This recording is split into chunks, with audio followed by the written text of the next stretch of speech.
Hey everyone, Gideon here, and today we're going to talk about how to use your status to dominate the archangel. And I have to say, I was really blessed coming here in Sanctuary, learning so many techniques, but also learning how to be a mature person from being with Hyunjin and being with people who are so sincere in trying to fulfill their role as fourth Adam, in which Father has bestowed that position upon us. So I really give credit to Hyunjin and those people who are so sincere in that. So the difference between status and maturity. Status is something that God has already bestowed upon you. He already gave you this position. He already gave you an identity, right? Thank God we don't have to prove ourselves or make our own identity, right? God has already given that to us. As a matter of fact, what God gave us is totally flawless, is totally perfect. So the maturity part is our own understanding and our own heart of maturing to the point of fully realizing our status. So our status that's already been given is perfect. Us as in our maturity may be imperfect, right? But in hopes that we make certain conditions of understanding the gift that God has already given us, such as in the Bible that God has already given us salvation, right? But then it's salvation of grace, right? But then for us is salvation of sanctity, for us to then purify ourselves after being given with the free gift from God, right? And don't get me wrong, I'm not saying this is salvation by works. I'm not saying that at all. It's simply just being a more sincere son, being more of a sincere daughter after being saved. Okay? So yeah, the thing is our own maturity to then realize our status, and thus once we reach our maturity to fully realize that status, then simply put, we realize perfection through our relationship with Christ and God.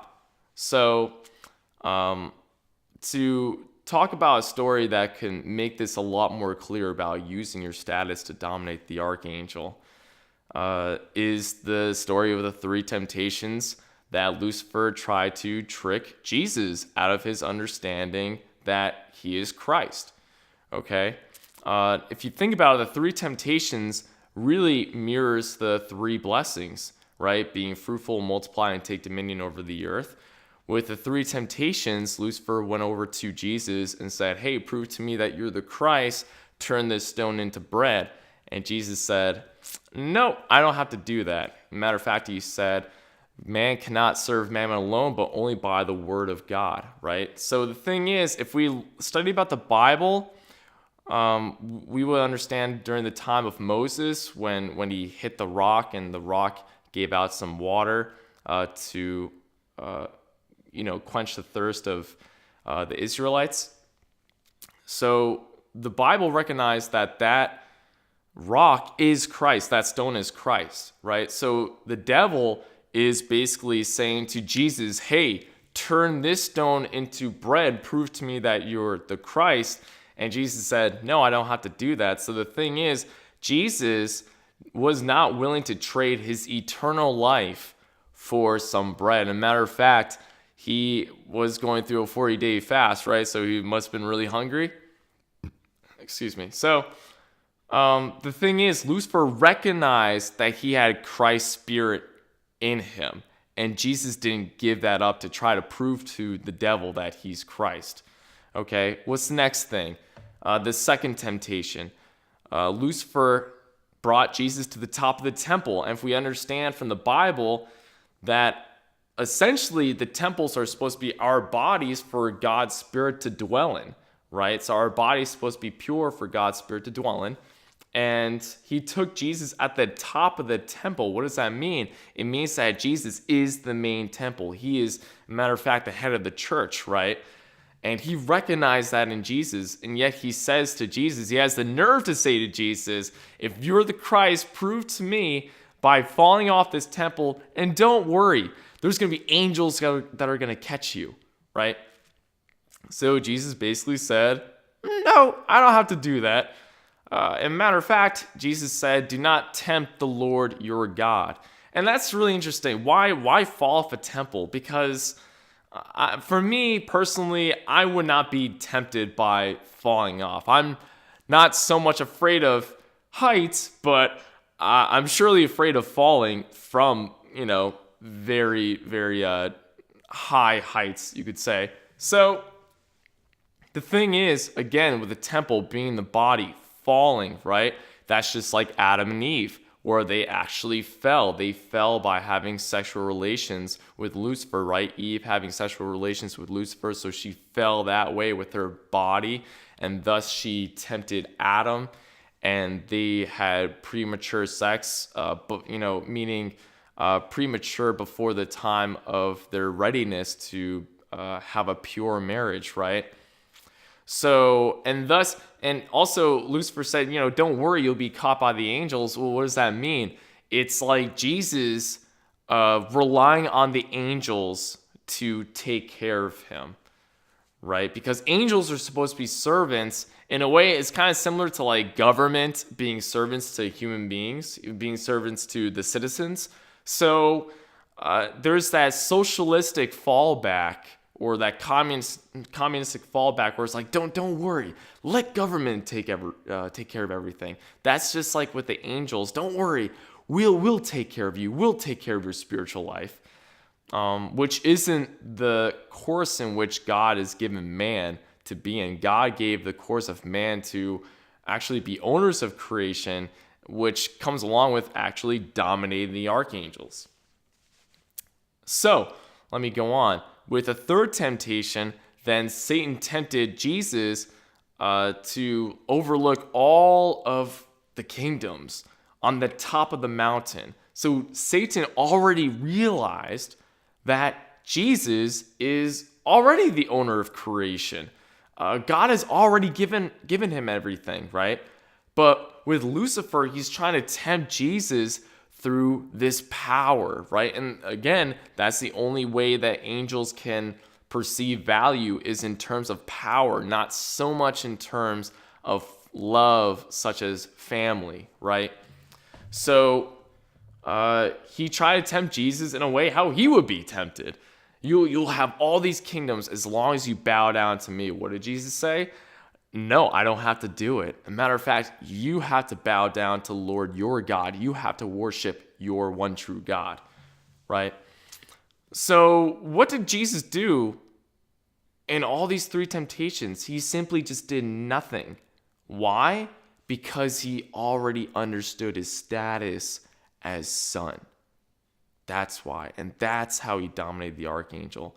It's actually really quite simple. But just because it's simple doesn't mean that it's easy. So that's the same thing for Christians. That is the very same thing for blessed children. Okay? Now, the big difference between Christians and blessed children compared to Jesus is that, well, number one, we're not the Christ, right? We're not perfect as Christ is. So, yeah, we kind of are sinners. We have sinned in our life. I'm really sure about that, of course. But the thing is, if you notice, every time that you've committed a certain type of sin, and I would say, not in case of, falling, but like, let's say like drinking or smoking, stuff like that of that nature, right? Now I know as blessed children, when if we were to do stuff like that, did you fall? Did you lose your identity as a blessed child of God?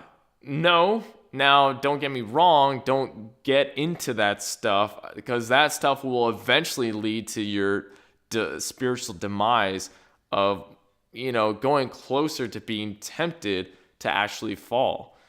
I really don't advocate for smoking. I really don't advocate for drinking, unless if it's for prescription or medicinal purposes. That I could understand. But the thing is, when doing such, when falling into a certain temptation or committing a certain type of sin, I notice even in my own life or even in blessed children's lives, this is a grand opportunity for Satan to come in and actually accuse you of your sin and making you feel like crap, right? Saying, hey, you already committed this one sin. Man, you're just a piece of crap, aren't you? You just suck. How about, matter of fact, since you suck, just keep on sucking for the rest of your life. You deserve to go to hell. You deserve to, just stay in the trash bin, you piece of trash, right? And that is really sad.